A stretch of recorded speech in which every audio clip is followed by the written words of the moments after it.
Assalamualaikum warahmatullahi wabarakatuh. Perkenalkan, nama saya Tiara Gustia dengan NIM A1D522034 dari ruang kelas R002, Program Studi Administrasi Pendidikan, Fakultas Keguruan dan Ilmu Pendidikan, Universitas Jambi, tahun angkatan 2022.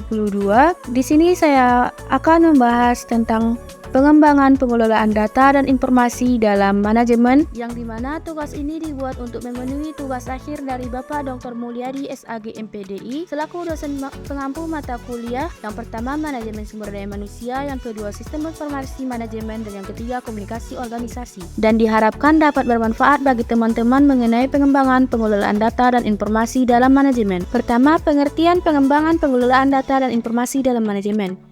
Pengembangan pengelolaan data dan informasi dalam manajemen adalah proses perbaikan dan peningkatan sistem pengelolaan data dan informasi yang digunakan dalam sebuah organisasi atau perusahaan.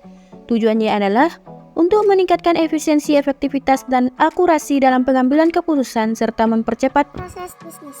Materi selanjutnya, langkah-langkah dalam proses pengembangan pengelolaan data dan informasi dalam manajemen. Yang pertama, identifikasi kebutuhan pengguna. Langkah pertama adalah mengidentifikasi kebutuhan pengguna data dan informasi. Hal ini dilakukan dengan memahami tujuan organisasi, jenis data yang dibutuhkan, dan cara penggunaan data tersebut. Yang kedua, perancangan sistem. Setelah kebutuhan pengguna diidentifikasi, langkah selanjutnya adalah merancang sistem pengelolaan data dan informasi yang sesuai dengan kebutuhan tersebut. Sistem ini harus mampu mengumpulkan, menyimpan, mengolah, dan membagikan data dan informasi dengan cepat dan akurat. Selanjutnya yaitu implementasi sistem. Setelah sistem dirancang, langkah selanjutnya adalah mengimplementasikan sistem tersebut. Hal ini meliputi instalasi perangkat lunak, pelatihan penggunaan, dan integrasi sistem dengan proses bisnis yang ada. Langkah keempat yaitu pengujian dan evaluasi. Setelah sistem diimplementasi, langkah selanjutnya adalah melakukan pengujian dan evaluasi terhadap sistem tersebut. Hal ini dilakukan untuk memastikan bahwa sistem berfungsi dengan baik dan memenuhi kebutuhan pengguna. Langkah keempat yaitu pemeliharaan sistem. Setelah sistem diimplementasikan dan diuji, langkah terakhir adalah pemeliharaan sistem. Hal ini meliputi perbaikan dan peningkatan sistem, serta pembaruan perangkat lunak dan hardware yang digunakan. Dengan pengembangan pengelolaan data dan informasi yang baik, manajemen dapat memperoleh manfaat serta pengambilan keputusan yang lebih cepat dan akurat, efisiensi operasional yang lebih tinggi, dan peningkatan produktivitas karyawan. Selanjutnya, prinsip-prinsip pengembangan pengelolaan data dan informasi dalam manajemen. Prinsip pertama, yaitu fokus pada kebutuhan pengguna. Sistem pengelolaan data dan informasi harus dirancang dan diimplementasikan dengan mempertimbangkan kebutuhan pengguna. Hal ini akan memastikan bahwa sistem berfungsi dengan baik dan dapat membantu pengambilan keputusan yang lebih baik. Prinsip kedua yaitu penggunaan teknologi yang tepat. Teknologi yang digunakan dalam sistem pengelolaan data dan informasi harus dipilih dengan cermat dan sesuai dengan kebutuhan organisasi. Hal ini akan memastikan bahwa sistem berfungsi dengan baik dan dapat diandalkan. Prinsip yang ketiga yaitu integrasi dengan proses bisnis. Sistem pengelolaan data dan informasi harus terintegrasi dengan proses bisnis yang ada dalam organisasi. Hal ini akan memastikan bahwa sistem dapat digunakan secara efektif dalam operasi sehari-hari. Prinsip selanjutnya yaitu pengujian dan evaluasi yang teratur.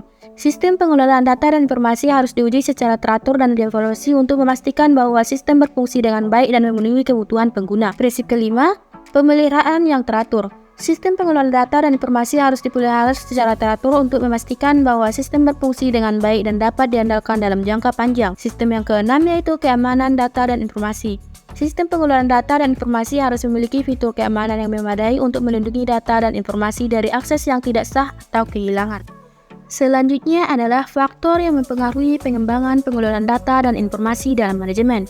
Yang pertama ada kebutuhan organisasi, yang kedua teknologi yang tersedia, faktor yang keempat ketersediaan sumber daya, faktor yang ketiga kebijakan dan regulasi, dan faktor yang terakhir yaitu perubahan lingkungan bisnis. Selanjutnya ada tahapan dalam proses pengembangan pengelolaan data dan informasi dalam manajemen. Yang pertama identifikasi kebutuhan informasi, yang kedua perencanaan pengumpulan data, yang ketiga pengumpulan data, dan yang keempat pengolahan data, yang kelima penyajian informasi, dan yang keenam evaluasi dan pembaruan. Selanjutnya itu tantangan dalam proses pengembangan pengelolaan data dan informasi dalam manajemen. Yang pertama ada ketersediaan sumber daya, yang kedua ada kualitas data, yang ketiga kepatuhan privasi dan keamanan, Yang keempat, ketergantungan pada teknologi. Dan yang terakhir, perubahan kebutuhan. Pelaku yang terlibat dalam pengembangan pengolahan data dan informasi dalam manajemen. Yang pertama ada tim IT, yang kedua tim manajemen, yang ketiga ada pengguna akhir. Pengguna akhir adalah orang-orang yang menggunakan informasi yang dihasilkan dari sistem pengolahan data dan informasi. Dan yang terakhir ada pihak eksternal. Pihak eksternal merupakan seperti pelanggan, pemasok, atau mitra bisnis juga dapat terlibat dalam pengembangan sistem pengolahan data dan informasi untuk memastikan bahwa kebutuhan mereka dipenuhi. Kesimpulan yang dapat diambil dari materi ini adalah pengembangan pengolahan data dan informasi dalam manajemen merupakan proses yang penting untuk mengambil keputusan bisnis tersedia secara akurat dan tepat waktu. Tim IT, tim manajemen, pengguna akhir, dan pihak eksternal semuanya berperan penting dalam mengembangkan sistem pengelolaan data dan informasi yang efektif dan efisien. Dengan melibatkan semua pihak terkait, organisasi dapat memastikan bahwa kebutuhan informasi organisasi dipenuhi dan dapat meningkatkan kinerja bisnis secara keseluruhan. Sistem pengelolaan data dan informasi yang baik juga dapat membantu organisasi dalam mengidentifikasi tren bisnis, memperbaiki proses operasional, meningkatkan produktivitas, dan mengurangi biaya. Oleh karena itu, penting bagi organisasi untuk terus mengembangkan dan meningkatkan sistem pengelolaan data dan informasi mereka agar dapat bersaing dengan efektif di pasar yang semakin kompetitif. Hal ini dapat dicapai melalui investasi dalam teknologi informasi yang tepat, pelatihan dan pengembangan karyawan, serta evaluasi dan perbaikan terus-menerus terhadap proses bisnis dan sistem pengelolaan data dan informasi yang ada. Itulah penjelasan mengenai pengembangan pengelolaan data dan informasi dalam manajemen. Saya akhiri. Wassalamualaikum warahmatullahi wabarakatuh.